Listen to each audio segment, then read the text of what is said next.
Gracias. Dos veces gracias, amigas, amigos de YouTube.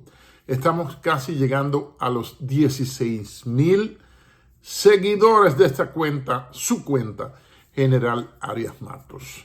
En mi libro, Historiofagia, que quizás aparece en Amazon o en eBay, hay un artículo que se llama La gran mentira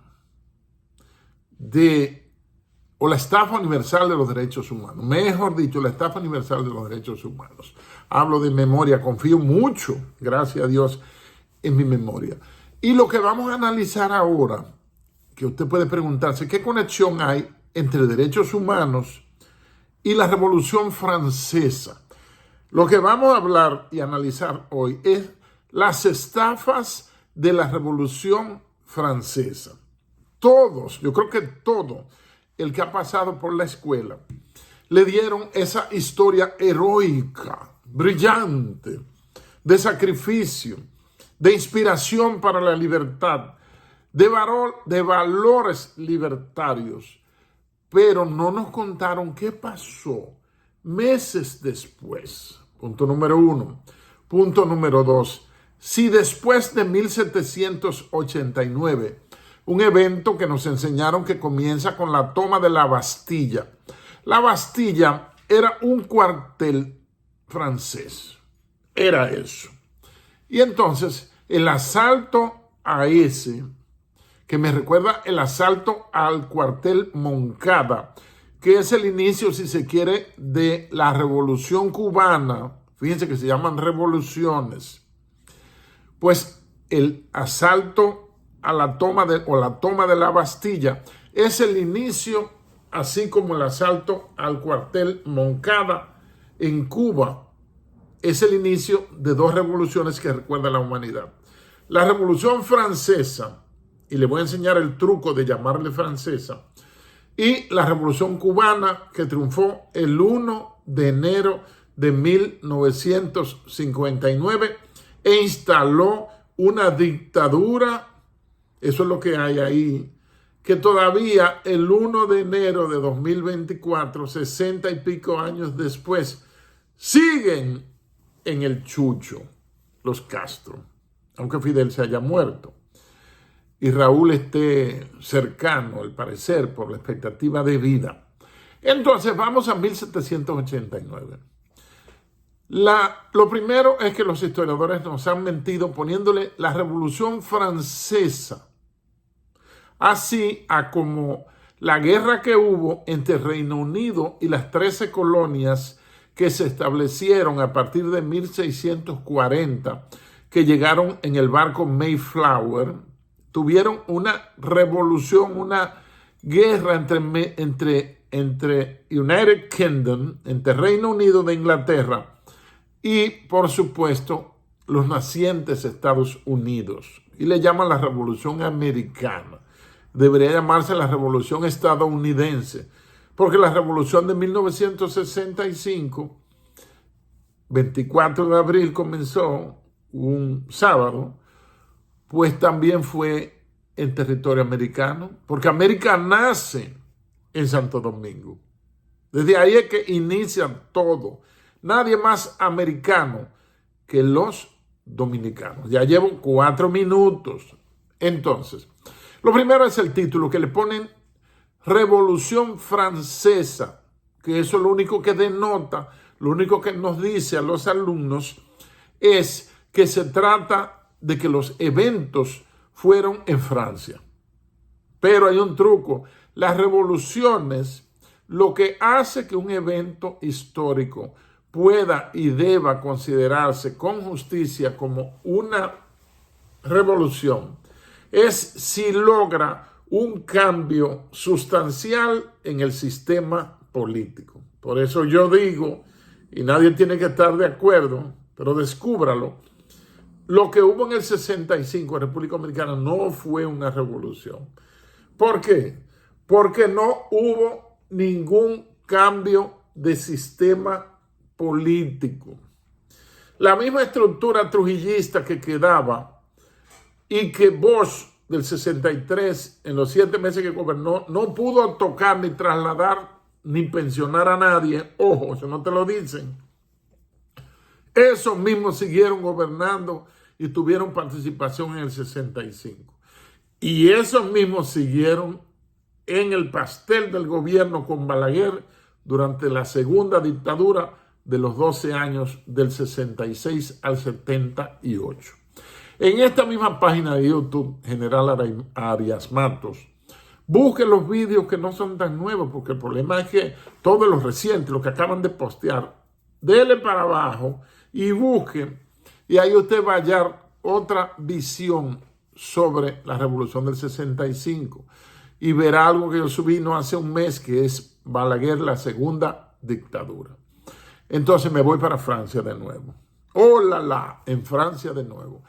Viene la toma de la Bastilla, pero ¿qué pasaba? ¿Cuál era el sistema político? Lo primero es que hasta la toma de la Bastilla, el inicio de la Revolución Francesa, 1789, la primera nación que había abrigado, que había adoptado con sus limitaciones el sistema democrático, fue los Estados Unidos. Proclamado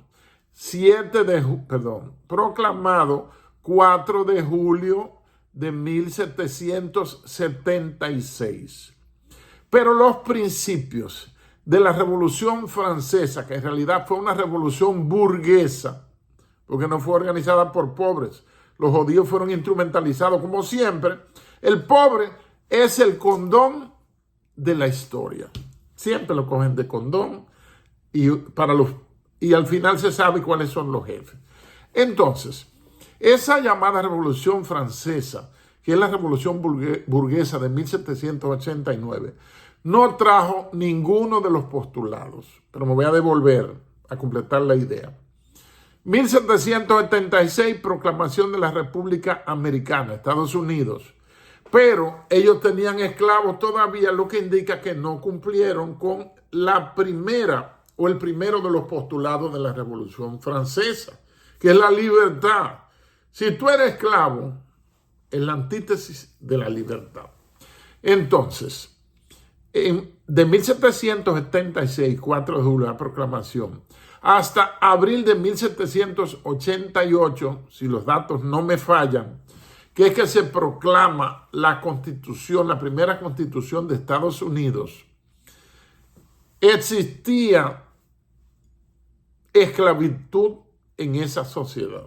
No había una plenitud democrática. La democracia es una construcción y se fue construyendo porque en 1968 se perseguían los derechos civiles.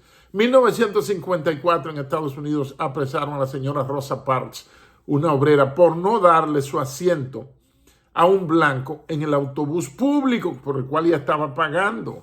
Y 4 de abril de 1968 mataron a Martin Luther King en un hotel, en el balcón de un hotel. Y mataron a Malcolm X, ¿verdad?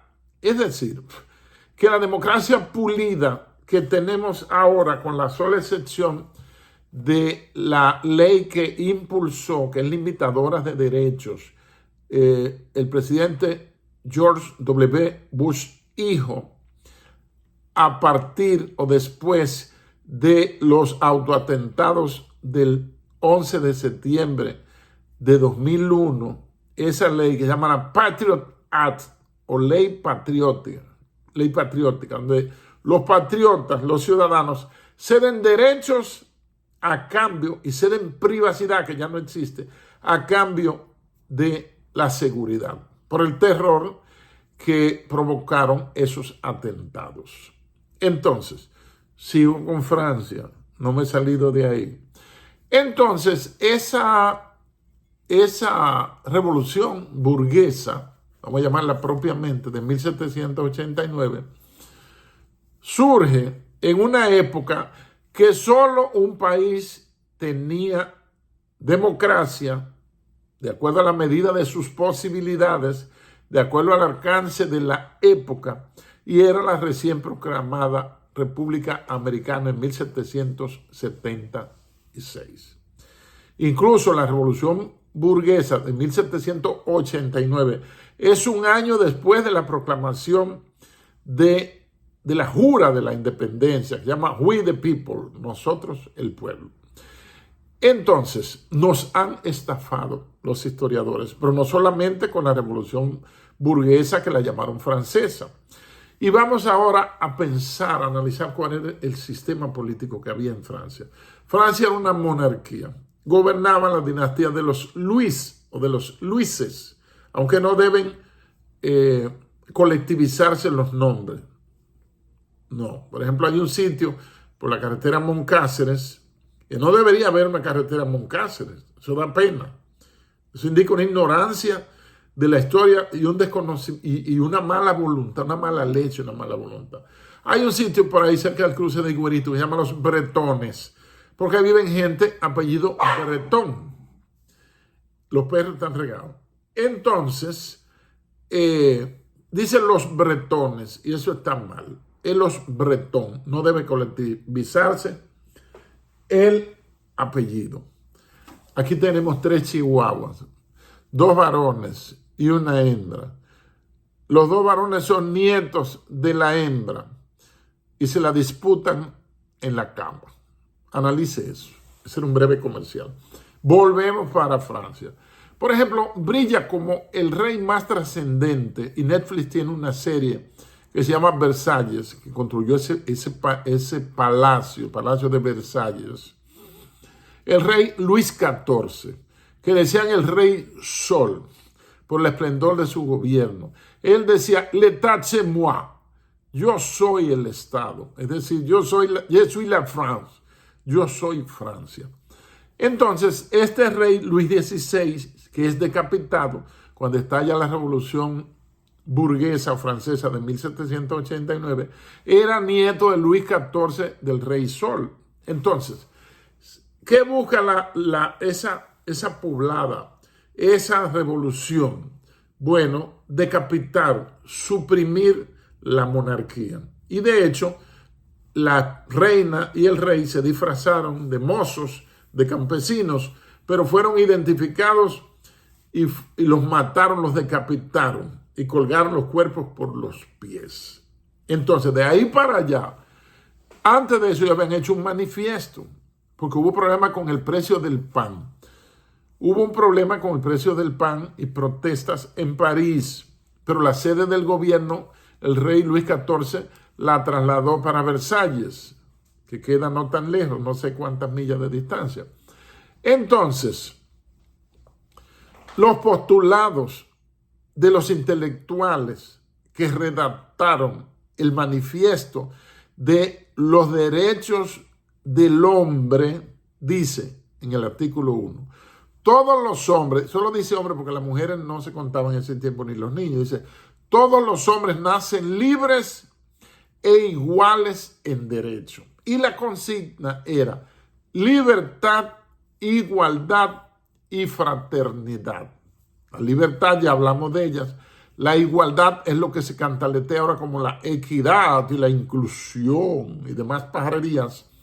Y la fraternidad. La palabra fraterno en italiano, en latín, significa hermano. La hermandad de todos. Entonces, con esos postulados tan bonitos, ¿qué fue lo que pasó? ¿Trajo libertad la revolución burguesa de 1789 que nos vendieron como francesas? Por supuesto que no. ¿Trajo igualdad? Jamás.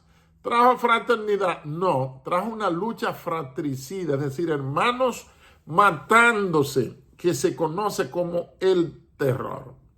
Esa revolución fue tan tremenda que como Saturno devora a sus hijos, o más bien devoró a sus padres. Mataron a Danton, mataron a Robespierre, que le decían el incorruptible, mataron a Marat mientras se daba un baño en una tina, le metió a una mujer un cuchillo. Y de ahí se desataron los demonios y todas las muertes y fusilamientos. Y un médico, el doctor Guillot, inventó una máquina que se llama la guillotina para cortarle el cuello a todo aquel que no estuviera de acuerdo con los postulados, con el ideario de los padres de esa revolución, que es la más grande carnicería que comenzó en Europa del siglo XVIII, alimentada por las ideas y los trabajos de los enciclopedistas mayormente franceses como Voltaire, por ejemplo, Voltaire, Rousseau, etc. Y lo que trajo fue una matanza colectiva, quemaron la Biblia, se desprendieron del Vaticano y del cristianismo y se convirtieron en un estado con libertad religiosa, pero no tenían libertad política, porque el que opinaba o el que ellos sospechaban que no estaba de acuerdo con ellos, le pasaban un juicio sumario, público y no contradictorio, y lo quemaban en la hoguera o le cortaban la cabeza con el invento del doctor Guillot. Esos postulados de hermandad y de respeto y de derechos humanos se guardaron inmediatamente, fueron publicados. Ningún gobierno, incluso salen de la monarquía con Luis XVI, pero años después Napoleón, el hijo de la revolución, resulta ser emperador de Francia. O sea, que se hacía lo que él dijera, que era un dictador. Con toda la admiración que siento por Napoleón Bonaparte. Pero hay que decir las cosas como son. Entonces, yo espero que ustedes le den me gusta a este video, que llamen, es más, yo no voy a llamar a más nadie ya, nada. Vean el coso, si usted quiere, usted le da la cosita esa, que ya le dije. Ya yo prometí en otro video que no voy a invitar a nadie a suscribirse. El que lo quiera hacer, que lo haga. El que quiera dar un me gusta, que le dé. El que le quiera compartir, que lo comparta. Y ya. Entonces, el asalto, la falsía, la hipocresía de la revolución burguesa o francesa de 1789 hoy se ha caído. Esos postulados de derechos humanos, ojo, de libertades ciudadanas, que no se hablaba de derechos humanos, esa esencia se guardó. Vinieron las guerras napoleónicas 1805-1815. Sacan de circulación a Napoleón y lo envenenan por pedacitos en Santa Elena, donde murió. Y en 1815 viene el Congreso de Viena para diseñar lo que se llama Estado-Nación. Porque las naciones siempre existen. Hay un grupo en un espacio que se sienten italianos. Pues se creó Italia, que fue el último que se hizo. Porque lo que conocemos de Europa estaba lleno de ducados, condados y pequeños reyes y gente, fruto precisamente de la sociedad feudal, de los señores, de los siervos de la gleba y de los señores que tenían poder económico y poder militar. Entonces, se olvidaron eso. Pasan 100 años después del Concilio de Viena, del Acuerdo de Viena de 1815, y en 1914 matan en Sarajevo al archiduque Francisco Fernando, el 14 de junio, y comienza la Primera Guerra Mundial hasta el 19. Del 19 al 29 estuvimos en entreguerras, preparándose para arrancar, porque el germen de la Segunda Guerra Mundial está en la Primera, y en julio del 39 comienza la Segunda Guerra Mundial. La tercera, no nos han dicho cuándo comenzó. Quizá ya la peleamos y estamos en un tránsito hacia la cuarta. Muchas gracias. Casi 20 minutos.